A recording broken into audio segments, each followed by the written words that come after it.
বসে থাকে। এখন আমি অনারেবল প্রাইম মিনিস্টারের কাছে জানতে চাই, প্রাইম মিনিস্টার আপনি কি এই অশিক্ষিত আসিয়ানের পায়ের কাছে বসে থাকেন?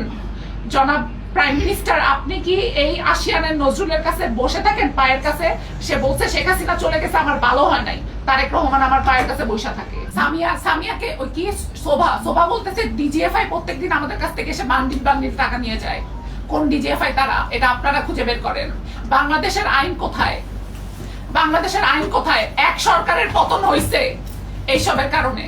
নতুন সরকার আসছে, অনেক আশা ভরসা নতুন সরকারের উপরে আমাদের। আমি তারেক রহমানকে মন থেকে পছন্দ করি, উনি ভালো কাজ করে, ওনার মেয়ে আমার বয়সের, ওনারা বিভিন্ন ভালো কাজের সাথে জড়িত থাকে, আমরা সবাই মন থেকে তাকে অ্যাকসেপ্ট করেছি। কিন্তু আমি তাকে বলতে চাই, আপনি আপনার স্বরাষ্ট্র মন্ত্রণালয়কে বলেন এটার কঠোর বিচার করতে। এটার কঠোর বিচার যদি না হয় আমি সুইসাইড করব, এবং আমার সুইসাইডের জন্য কারা কারা দায়ী থাকবে আমি সেটা নোট করে রেখে দেবো। আমার প্রত্যেকটা ভাই ব্রাদারকে আমি পাঠিয়ে দিব।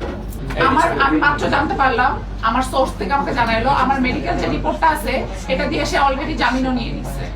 আমার মেডিকেল যে রিপোর্টটা আছে এটা দিয়ে সে অলরেডি জামিনও নিয়ে নিচ্ছে। এখন আপনারা বলেন বাংলাদেশের আইন কোথায়?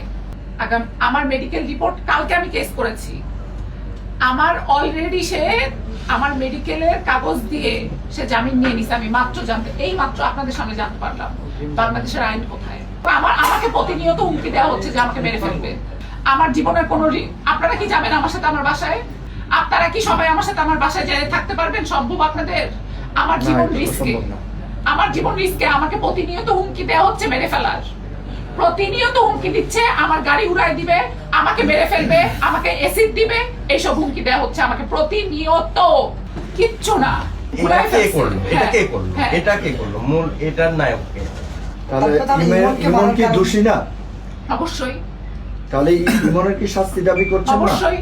আপনার মামলা থেকে কি ইমনকে আসামি করা হয়েছে? না, করা হয়নি। সে তো নিজেই কোমাতে। আপনারা কি বুঝতেছেন না সে একটা সাইকোপ্যাথ? ওই লোকটা যে একটা সাইকোপ্যাথ, এপস্টেন, বাংলার এপস্টেন, আপনারা বুঝতেছেন না? ক্ষমতার দাপটে আমাকে বলে কিনা তারেক রহমান আমার পায়ের কাছে এসে বসে থাকে। এখন আমি অনারেবল প্রাইম মিনিস্টারের কাছে জানতে চাই, প্রাইম মিনিস্টার আপনি কি এই অশিক্ষিত আসিয়ানের পায়ের কাছে বসে থাকেন? জনাব প্রাইম মিনিস্টার আপনি কি এই আসিয়ানের নজরুলের কাছে বসে থাকেন পায়ের কাছে? সে বলছে শেখ হাসিনা চলে গেছে, আমার ভালো হয় নাই, তারেক রহমান আমার পায়ের কাছে বসে থাকে। Honorable Prime Minister, এখানে কি I have a question. Do you really do that? তার আস্তানায় কি মনে হয় যে এরকম আরো অনেকজনকে নির্যাতন করেছে? হ্যাঁ, তার তো একটা টর্চার সেলই আছে, আমি তো বলে দিলাম।